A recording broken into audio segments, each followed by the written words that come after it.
When we're talking about academic research, keywords help us search for articles, books, or whatever information we're looking for. It's very similar to plugging in search requests on Google or whatever search engines you prefer. Google has gotten very good at knowing what a user might want.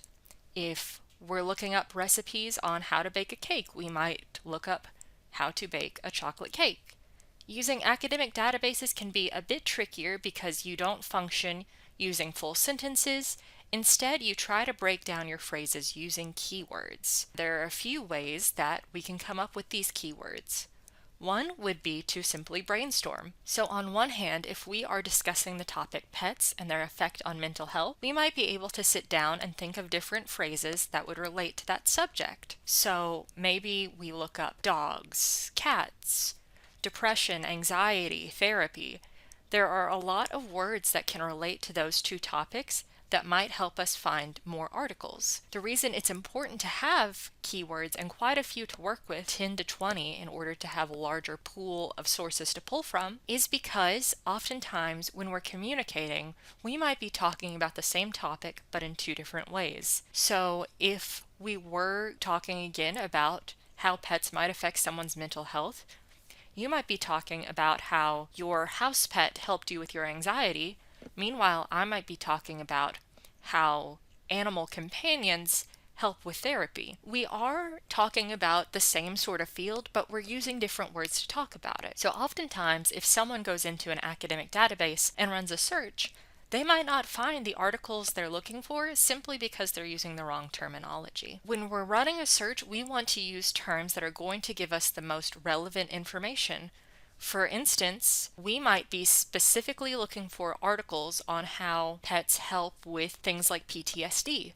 Well, if we're not finding the correct terms, we might find research that is in the same ballpark, but doesn't support our points as well as if we'd use more specific keywords. The second way would be doing some research using our databases here at the Katie Murrell Library. There are a few different ones the library recommends. In order to find these, you can always go to A to Z databases under the library collections header. And we're going to start off at Credo Reference.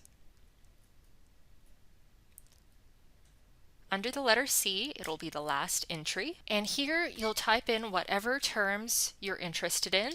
So let's look up mental health.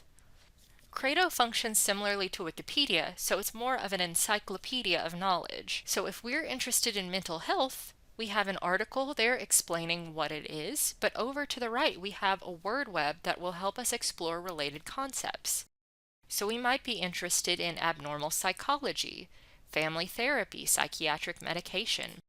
What we can then do is click on these related words, and it will continue to explore these topics. So if we're talking about mental health counselors, maybe we're interested in psychiatry, mental health professionals.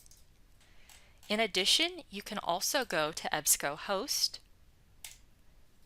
EBSCO is a great general database. So let's look up pets and mental health. What you might start out doing before you get into the specifics of your research is finding an article that is generally in the field of what you're looking for. You can click into the article and it will give you more information, including things like the abstract, where the source came from, but you might also look for mesh terms, subject headings, these different blue tags that are related to the article. So this article is about mental health, ownership, pets in psychology, dogs, adults. The great thing about working with EBSCO is that you can also click into these terms and it will go ahead and plug it into the search bar for you. So you can get a running list of these different tags that are related, or you can run the searches in EBSCO yourself using the highlighted blue text. Finding keywords will make the process of doing your research a lot easier. However, if you still need help, feel free to reach out to the Katie Murrell Library through phone, email, or visit us in person. We hope you have a great day.